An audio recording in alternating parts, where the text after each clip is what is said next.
The ugly little elf. The cornfields and meadows were surrounded by large forests, in the midst of which were deep, dark woods. It was, indeed, delightful to walk about in the forest. In a sunny spot stood a pleasant old tree house close by a deep river, and in the middle of the deep, dark woods grew great fay mushrooms, so large that the tallest of them a little elf could stand upright. In the forest near this snug fairy retreat sat a village of elves. A young adult elf tasked with watching over their young brood. She was beginning to get tired of her task, for the little ones were not hers, and seldom did she have visitors. The other elves liked much better to swim and hunt and perform spectacular magic than to hang out in the nursery to gossip with her. Within a length a wagon pulled up to the tree from another village many forests away, which was destroyed by a dragon. The driver pulled a little bundle out of the back of the wagon, and then another and another. From each bundle came a baby elf which cried and stretched out its arms. "Coo, coo," said the elf, and then they all cooed as well as they could, and looked about them on every side at the large green forest. The elf allowed them to look as much as they liked, because green is good for the eyes. "How large the world is," said the young elves when they became toddlers and discovered how much more room was outside their tree. "Do you imagine this is the whole world?" asked the elf. "Wait until you have seen the meadows. It stretches far beyond the forest, but I have never ventured such a distance." "Are you all out of the tree?" she continued.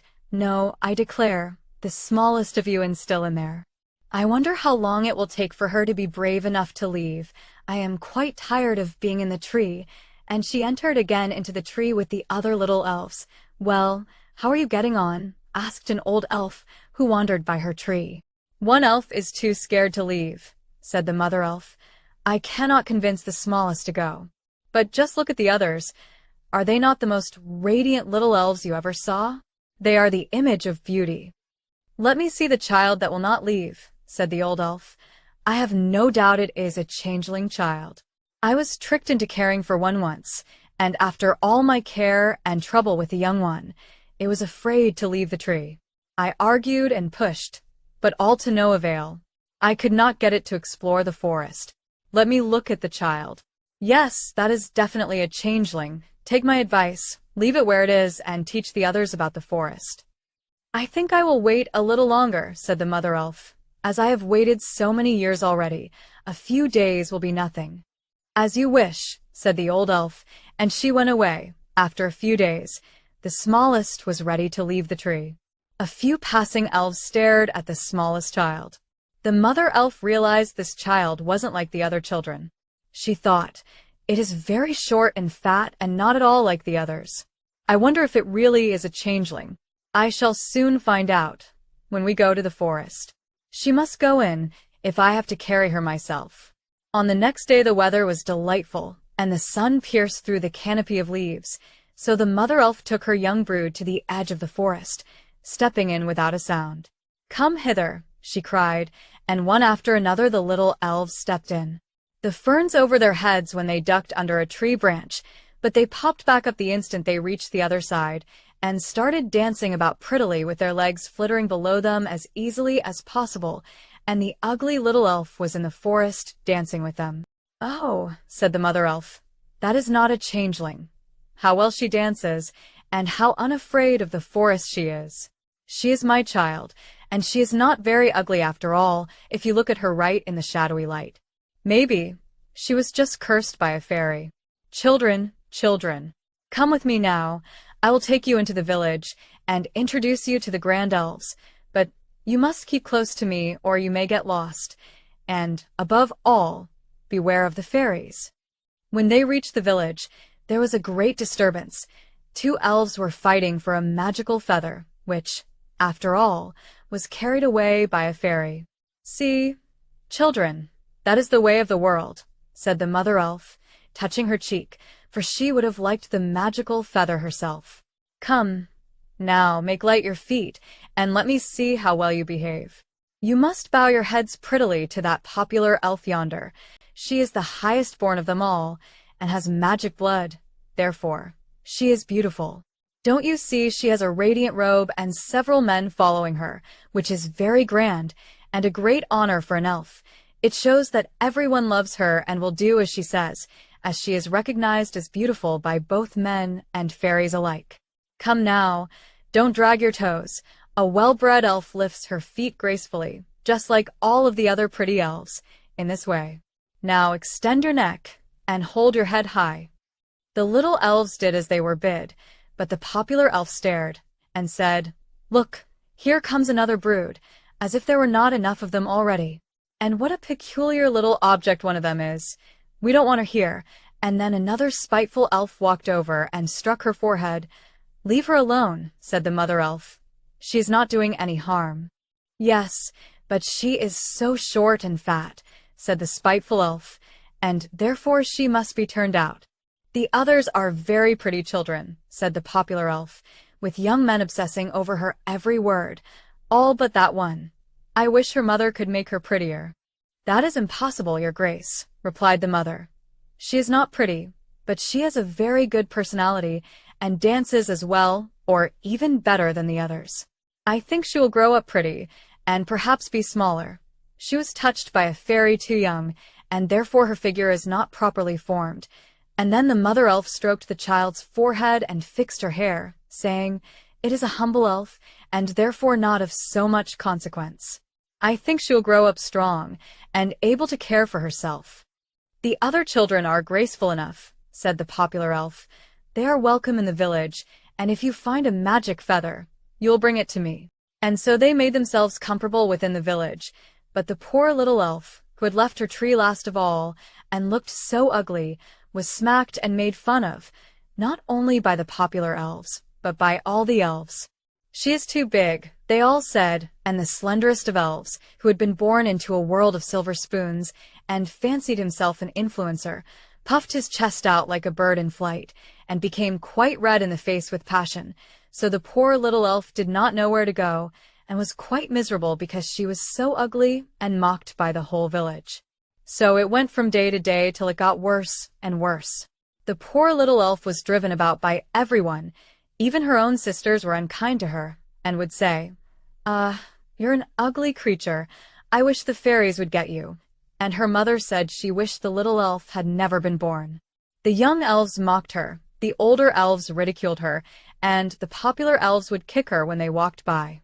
So at last she ran away, frightening the forest animals as she ran into the deep dark woods. "They all fear me, for I am ugly," she said. So she cried, and ran still further all day, until she came to a large patch of mushrooms, inhabited by fairies. Here she remained the whole night, feeling very tired and sad. In the morning, when the fairies rose into the air, they stared at their new comrade. "What sort of elf are you?" they all said, flying around her. She bowed to them and was polite as she could be, but she did not reply to their questions. "You are exceedingly ugly for an elf," said one of the fairies, "but that will not matter if you don't try to steal our magic feathers." Poor thing. She had no thoughts of stealing feathers. All she wanted was permission to sit under the mushrooms, and maybe even dance a little. She had been under the mushrooms for 2 days, before hearing the loud crash of several branches breaking. A screech echoed over the deep dark wood. All of the fairies rose up from the mushrooms. Blood dripped over the sides of the mushrooms. A very large creature landed next to the mushroom. It had the body of a cat and the wings of a bird. It stood taller than the mushroom, so the ugly little elf could not see its head. The head of a giant bird swooped below the mushroom top and stared at her. How it terrified the little elf. She turned away her head and hid her face with her hands. The beak of the creature opened wide, its eyes glaring fearsomely. Then it pulled its head away and jumped into the air. "Oh," sighed the little elf, "how thankful I am for being so ugly. Even this creature would not bite me." And she lay quite still, while the branches rattled in the forest, and flap over flap was sounded above her. It was late in the afternoon before all became quiet, but even then the poor young thing did not dare move. She waited quietly for several hours and then, after carefully looking around her, hastened away from the mushrooms as fast as she could. She ran through the deep dark woods and the forest, and over a meadow until a storm arose, and she could hardly struggle against it. Towards evening, She reached a poor little cottage that seemed ready to fall, and only remained standing because it knew not which way to fall first. The storm continued so violent that the little elf could go no farther. She sat down by the cottage, and then noticed the door was not quite closed in consequence of one of the hinges having given way. It was sitting at a tilt, but she could not push it open any farther. There was a narrow opening just big enough for her to fit through at the bottom, which she did very quietly, and got shelter for the night. The little elf sat in the corner of the cottage, alone and low-spirited, till the sunshine and fresh air came into the room through the open door, and then she began to feel such a great longing for a dance with the fairies that she spoke to the sky. "I believe I must go out into the world again," said the little elf. So the little elf left the cottage, and saw a large rock sticking out of the ground far away at the edge of the sky, and a pond nearby. She decided to go explore the water, since it was so close. She went down to the shore to splash and play. All of the other animals and the water sprites avoided her, because of her ugly appearance. She no longer wanted to be around anyone, so she stayed at the cottage. Autumn came, and the distant leaves in the forest turned orange and gold. Food became scarce, and the animals and creatures hid themselves away more and more. The little elf missed the creatures around her, even if they wouldn't play with her, and she was hungry. She went to her cottage and lay, for it was beginning to snow and get cold. The little elf woke cold, hungry and alone.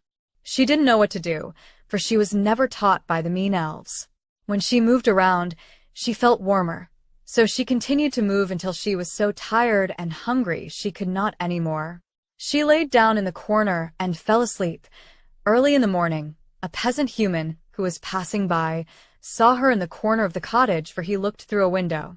He wiped away the snow and ice covering her, but she did not wake. He made a fire in the stone fireplace.